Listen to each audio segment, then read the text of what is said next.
All right, let's try this again. Good afternoon. My name is Ryan Wyatt. I'm Senior Director of Morrison Planetarium, and I want to welcome you to our Tour of the Universe live stream today. I just discovered that our behind-the-scenes producer, Bing Kwok, can't unmute me when I mute myself, so apologies for that. Today's presentation is a tour of the universe. Typically, when we show this, it's streamed for live from Morrison Planetarium as sort of a simulcast, so that you're seeing the same thing that audiences inside Morrison Planetarium are seeing. This week, because of our holiday schedule and also because of the launch of the James Webb Space Telescope over this past weekend, we decided to do something a little different. So I'll be presenting about 25 minutes or a half hour. A tour of the universe will take you from Earth out into the farthest reaches of the universe, but I'll also be focusing quite a bit on the James Webb Space Telescope, the JWST, in order to talk a little bit about what it will potentially reveal about the universe around us and why astronomers are so excited about the mission and also so nervous about the next 30 days or so as the instrument is deployed. Now, most of the time, instead of seeing me, you'll be seeing a digital model of the universe, basically a three-dimensional virtual model of the universe that we can fly through and use to talk about some of the spacecraft that are out there. And of course, as I said, we're going to focus a lot on JWST today, but also be able to look at some of the phenomena that these spacecraft are going to be observing. So we're starting here at JWST in what it will be its final location at what we call the L2, Lagrange point 2, about 1 million miles from Earth, farther out from Earth's orbit from the sun. But this is not what JWST looks like right now, because when it was launched back on Saturday, it had to be folded up like some kind of crazy engineering origami in order to have it fit on the rocket and be launched to eventually reach this location out in space. So just to give you a sense of what that looks like, we're going to, because this is a virtual model of the spacecraft, we can just fold it back up. This is what it looked like when it was packed into the rocket. And what makes astronomers so nervous over the next month, not only have we now successfully made it through the launch stage and the deployment of portions of the spacecraft, but there's a lot more that's going to have to happen. What's happened already is the unfolding of this shield that you see now continuing its sort of unfolding process. This is sped up dramatically. This whole series of steps will take place over, as I said, about 30 days, whereas we kind of sped through it very rapidly. The sun shield that we saw here is partly deployed, and just in the past day, the telescope instrument has actually the mirror and instrument package has been separated from that shield by enough of a distance to allow the telescope to cool down. So actually, let's go ahead and replay that sequence again. Again, when JWST was launched, these gold hexagons here represent the individual segments of the mirror, and then folded around it, you can see the shield that will help protect the mirror from solar radiation and prevent it from warming up, because, as I'll talk about in a moment, it's very important for the JWST instruments and mirror to stay very, very cold out in space. And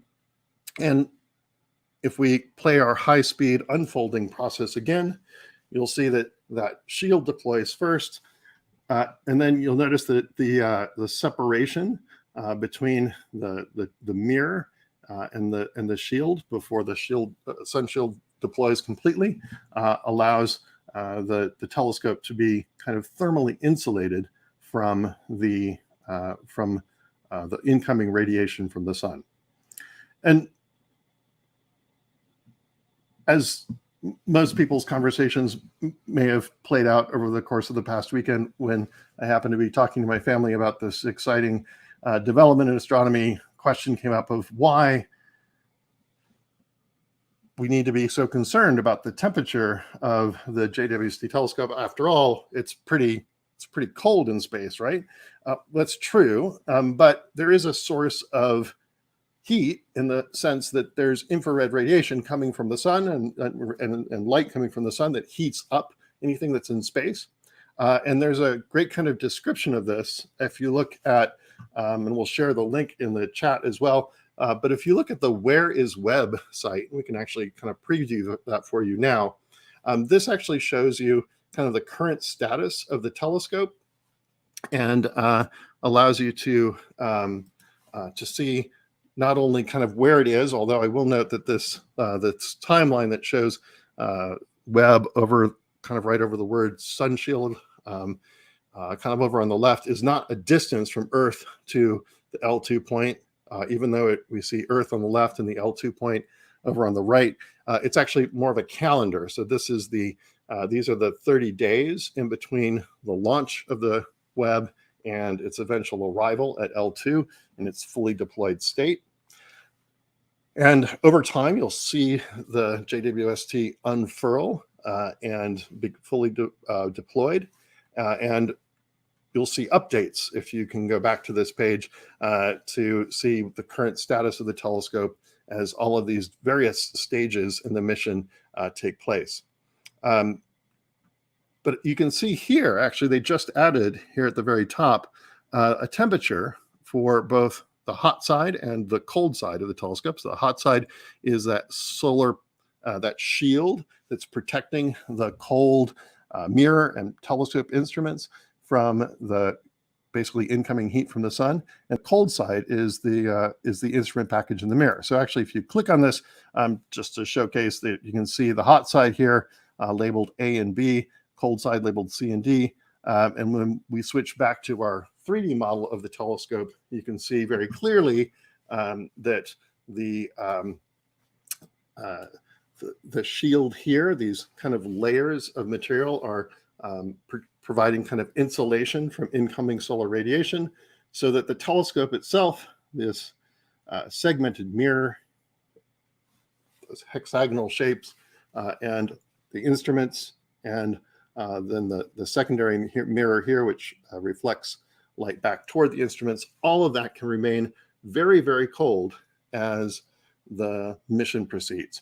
And that's important because any telescope needs to be kind of in the cooler ambient temperature of its environment, but Webb is an infrared telescope. So you can see, as we kind of rotate around here, the Milky Way kind of appearing behind the telescope. That's what our galaxy looks like from inside. I can switch to an infrared view.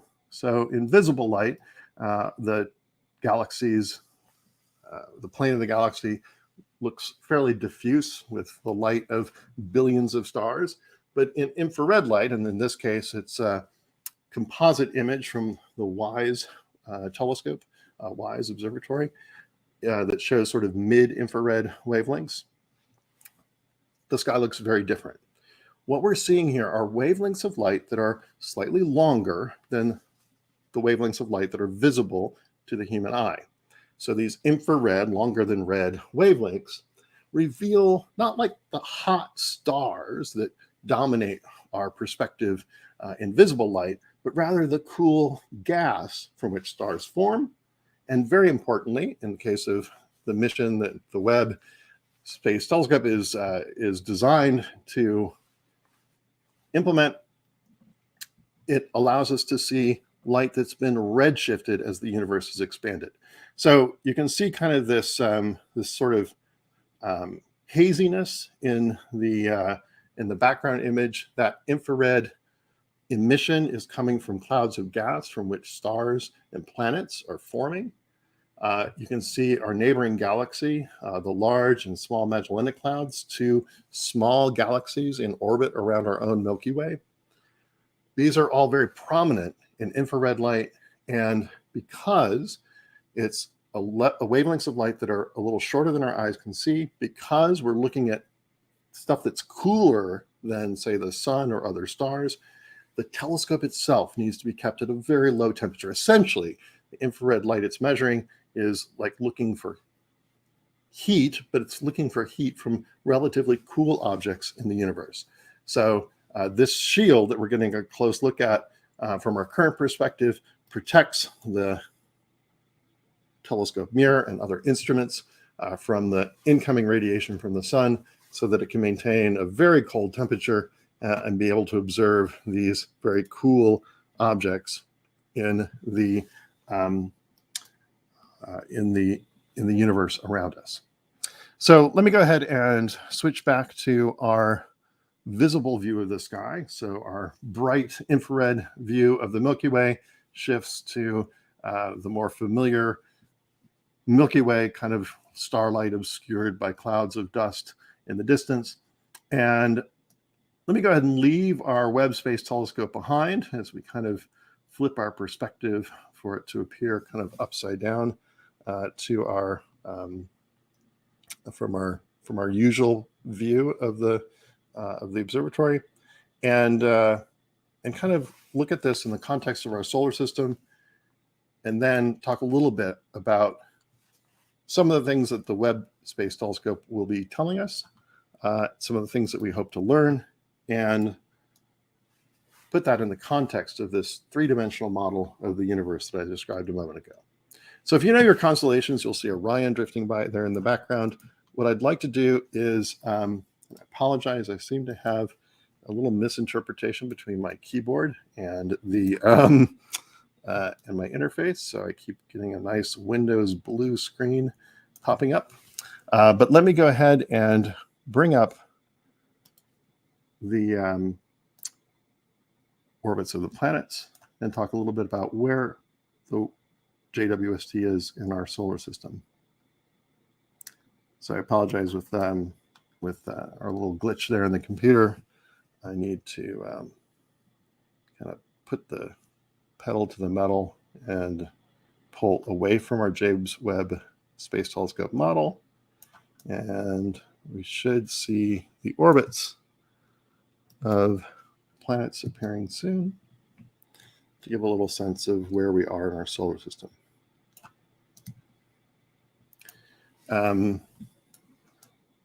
Here we go.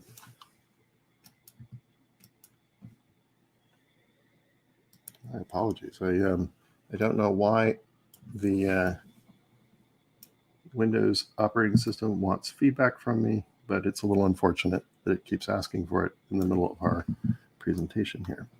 Well, the orbits that you can see in the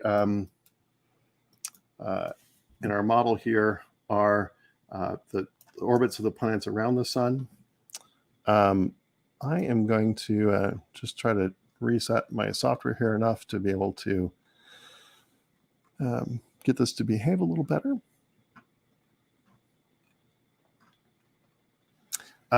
But what I'm hoping you'll be able to see here in a moment is our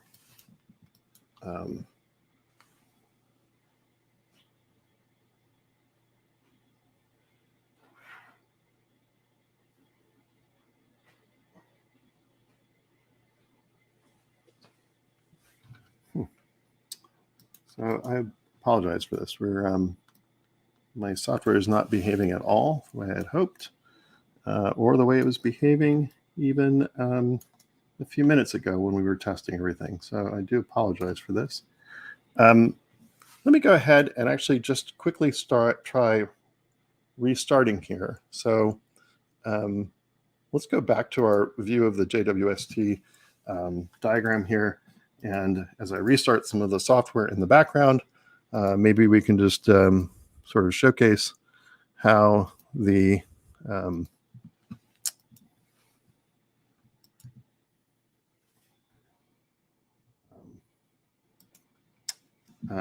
how Webb is going to be deployed over the next 30 days here. One other great resource on the Webb is actually the a blog that scientists who are working on the Space Telescope are adding to, and I think we can share that in our in the chat as well. And my apologies as I sort of stammer through this as I try to restart our software.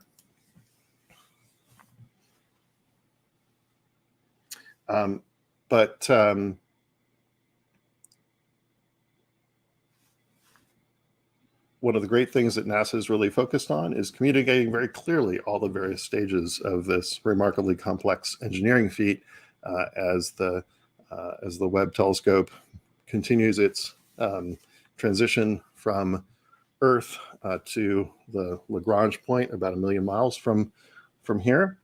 One of the things that you can expect is that after about a month, when it arrives at its location at this sort of gravitationally stable point, there's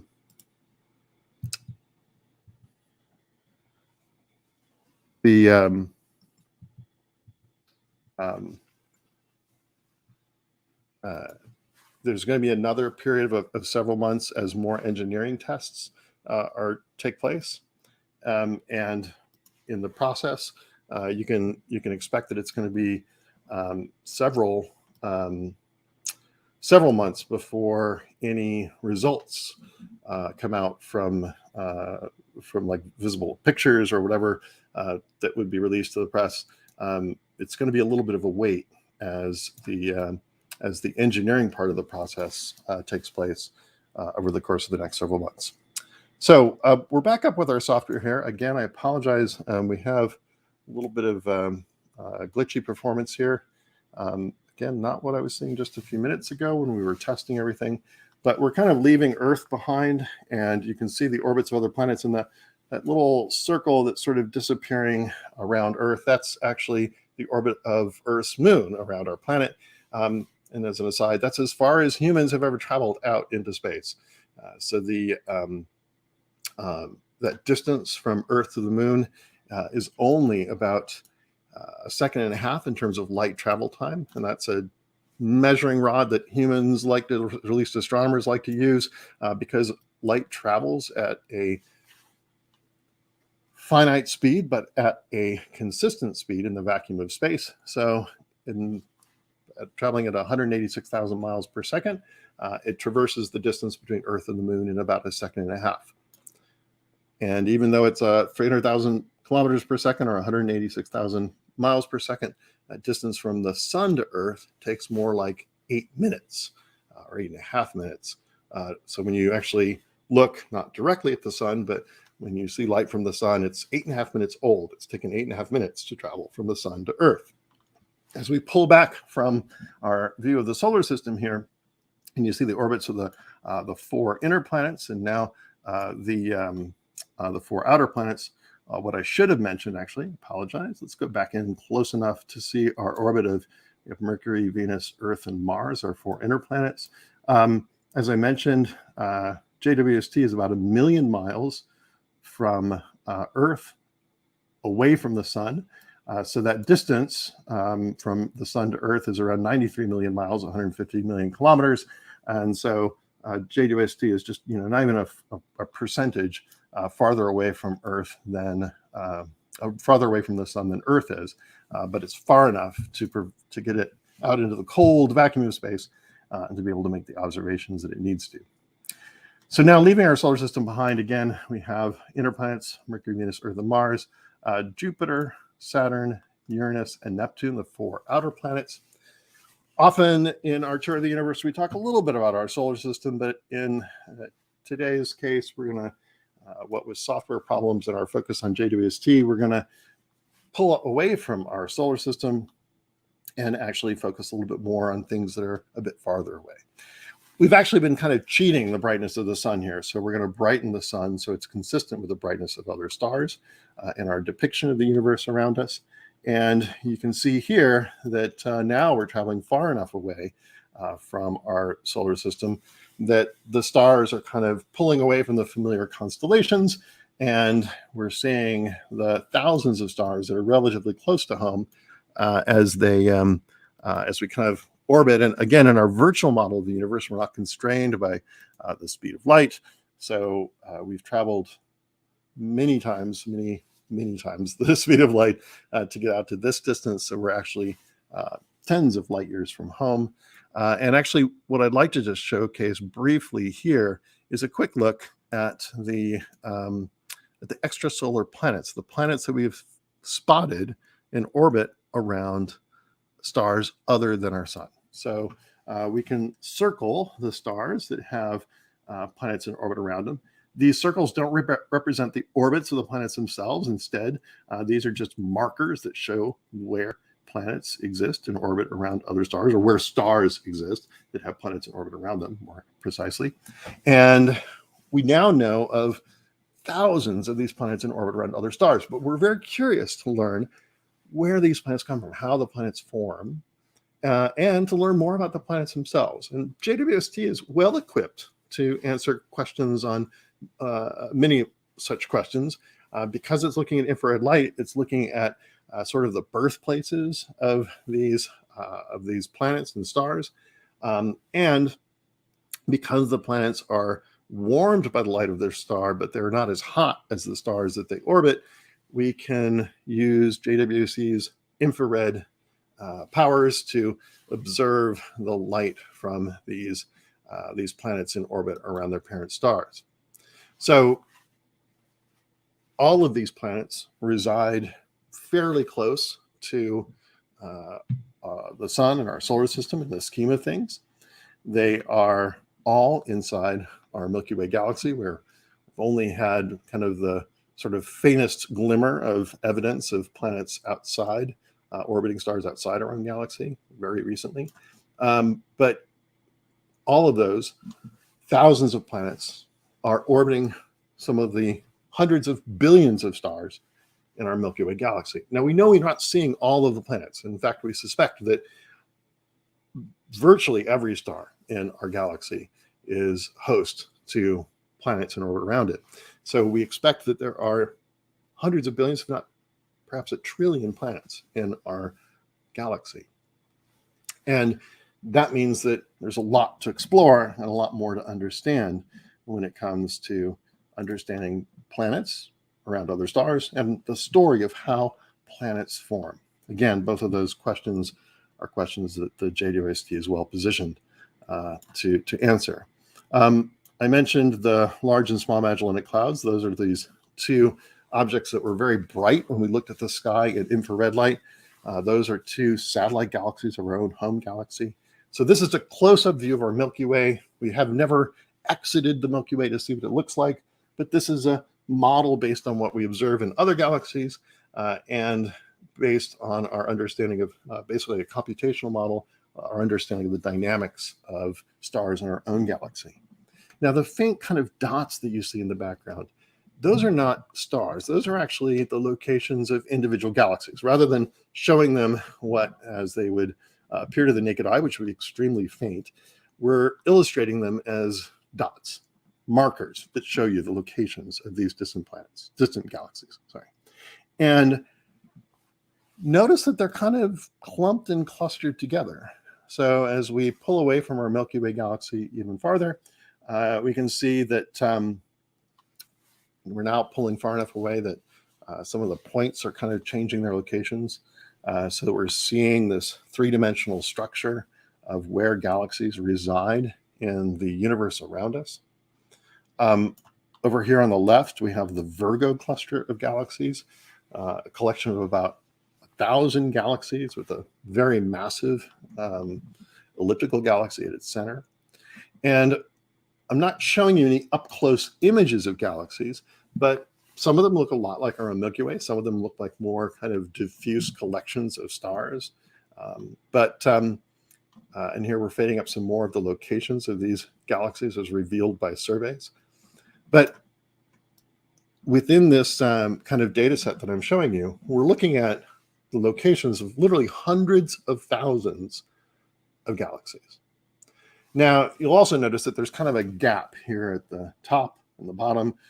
And in fact, the universe is not bow tie shaped. It's just that these are surveys. These are actual surveys of galaxies, actual data that reflect the observations that we've made of the universe around us. We haven't completely surveyed the universe around us. So there are regions that are missing data. And some regions that, as you can see here on the left, where you see these kind of stripes extending off to the left, those are regions that have been maybe a little bit more thoroughly explored than others. But you can see that there's kind of this clustering of galaxies and kind of a what we often referred to as the large-scale structure of the universe. There are regions where there are lots of galaxies, regions where there are relatively few. And what's fascinating from an astronomical perspective is that this dates back to a very early stage in the history of the universe. So the distribution of galaxies, the clumping and clustering of galaxies, the large-scale structure of the universe, these are things that seem to have been kind of baked into our universe from a very early stage. But we're still needing to connect the dots. So I'm going to pull away through our various, all of these circles and points actually represent individual, in this case, quasars, which are the bright cores of young galaxies, visible at even greater distances than galaxies. These collections of hundreds of billions of stars are visible. So the points here and the kind of the toward the center, which are all kind of blurred together in our view here, those are individual galaxies. And then the more distant points are the bright cores of young galaxies. The background that you're seeing here, the sort of mottled red and black appearance that's kind of like this very distant wallpaper behind these individual points, is what we call the cosmic microwave background.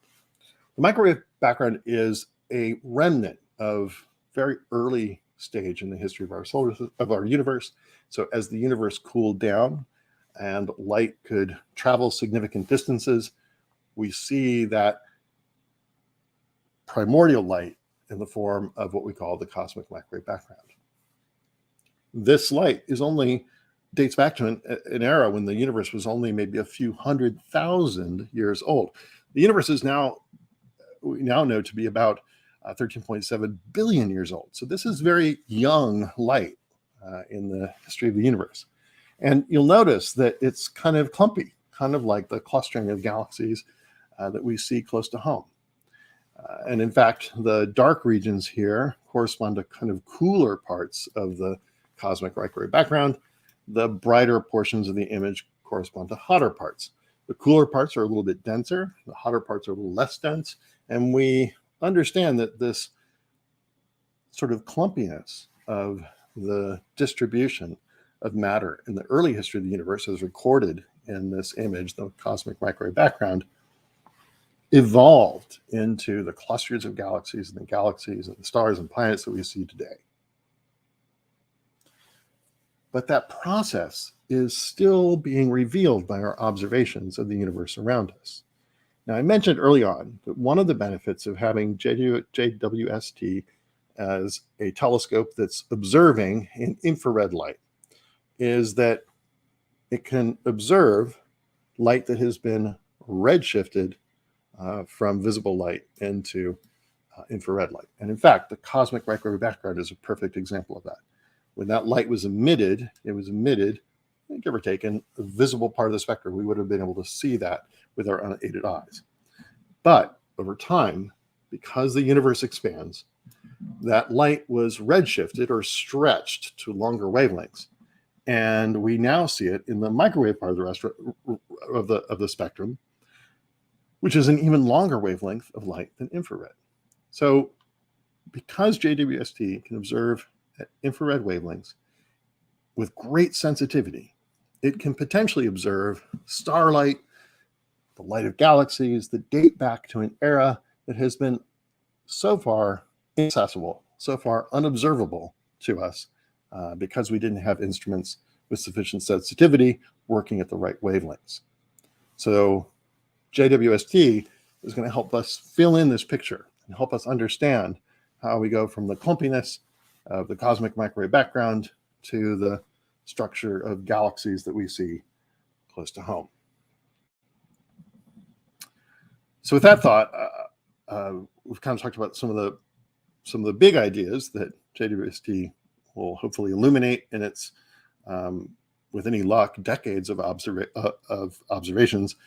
We learned this week that shortly after launch that it used its fuel so efficiently in its launch and process and its trip so far that it has plenty of fuel reserves for a very extended mission. So with any luck, JWST, after its month of deployment, will have decades of functionality in its future, and it will be able to help fill in this image of the cosmos that we're seeing in our virtual representation here. I'll just mention one last thing before we head home. It's a little deceptive because it kind of, the way we're looking at this, it kind of looks like we are at the center of the universe because we came from down here. And of course, all of these observation lines, lines of sight reaching out into the universe around us, kind of point back to home. And that's just because we're the ones making the observation. We're at the middle of this image, of this three-dimensional representation of the universe, because we're the ones drawing the map. We're the ones drawing the three-dimensional map. So we end up at the center because we're illustrating the distances to these objects relative to our own perspective. So with that thought, let me go ahead and steer us back home. I apologize, because I've had some software issues. This is not quite the dramatic flight I usually try to execute. But we'll kind of move through. We've faded down our cosmic microwave background. We'll move through these individual points representing the locations of hundreds of thousands of stars. Hundreds of thousands of galaxies in the observable universe around us.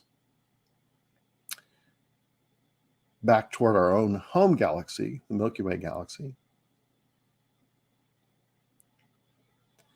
And eventually back to our solar system and home. So I should note that this software that I'm using is called OpenSpace. It normally behaves much better than my demonstration would suggest that it has today.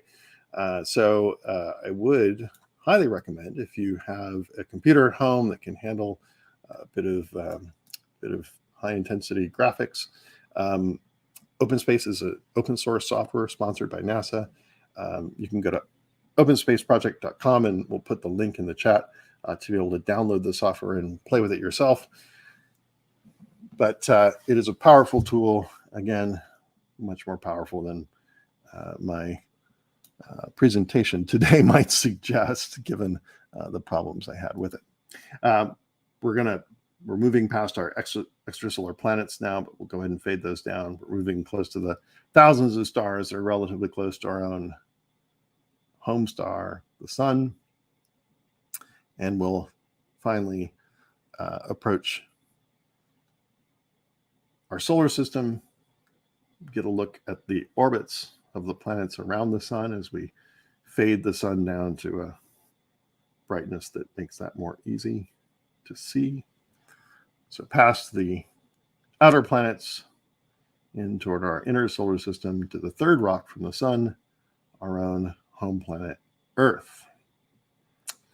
I really want to thank you all for joining me today. I apologize for the technical challenges ranging from audio at the beginning of the presentation to some unfortunate Windows pop-ups during the middle of the presentation, but really appreciate your taking the time to learn about the JWST project, and hope you'll join us for some of our future broadcasts every 4:30 p.m. Pacific time on Wednesdays. You can watch on the Morrison Planetarium Facebook page and the California Academy of Sciences YouTube page, as well as the OpenSpace YouTube page.